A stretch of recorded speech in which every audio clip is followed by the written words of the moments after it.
Hi అండి. మా పెద్ద తమ్ముడు అయితే మా ఇంటికి వచ్చిన ఒక 2 టైమ్స్ అయితే ఎండు మంజరాలు, ఎండు నెత్తళ్ళు అయితే పట్టుకొచ్చారండి. చాలా బాగున్నాయి. ఎందుకంటే వాళ్ళు ఓన్‌గా మేడ మీద ఎండబెడతారట. ఇసుకలో ఆటిల్లో ఎండబెట్టరు.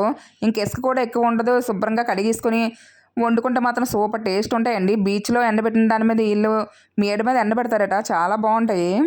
ఇంక మా తమ్ముడే చెప్పాడు వాళ్ళు మేడ మీద ఎండబెట్టుకుంటారు అక్క, చాలా శుభ్రంగా చేస్తారని చెప్పేసి. ఇంక మొన్న రాఖీ పండగప్పుడైతే తీసుకొద్దామని చెప్పేసి వెళ్ళాడట. ఒక పెద్దావిడ దగ్గర అయితే ఎప్పుడు కొంటాడు వాడు. ఇంకా ఆవిడైతే లేదటండి. నెక్స్ట్ డే కనిపిస్తే చెప్పాడట, ఇలా మీ ఇంటికి వచ్చాను ఎండు నెత్తలు కావాలని చెప్పేసి మీరు లేరు అని చెప్పి. అయ్యా బాబు, ముందు రోజు చెప్తే నేను అన్ని శుభ్రం చేసి ఉంచిద్దిను కదా, నేను లేను, మా పాపల ఇంటికి వెళ్ళాను పని మీద అని చెప్పేసి. ఇంకా చెప్పిన వెంటనే ఎండు నెత్తలు అయితే గబగబా క్లీన్ చేసి అయితే మా తమ్ముడి దగ్గర పట్టుకొచ్చిందటండి. అలా ఒక 4 ములంకాయలు కూడా కట్ చేసి ఆవిడే పట్టుకొచ్చి ఇచ్చారట. ఇంకా మా తమ్ముడు అయితే ఆ ములంకాయలు కూడా మాకు ఇచ్చేసాడు. కేజీ ఎండు నెత్తలు, ములంకాయలు, యాపిల్స్, బ్రష్లు, బిస్కెట్లు. ఈరోజు సండే కదా, నేను ఇంటి దగ్గరే ఉంటానని చెప్పేసి ర్యాపిడోతో మా తమ్ముడు ఇవన్నీ మా ఇంటికి పంపించాడు. ఓకేనండి, బాయ్ బాయ్.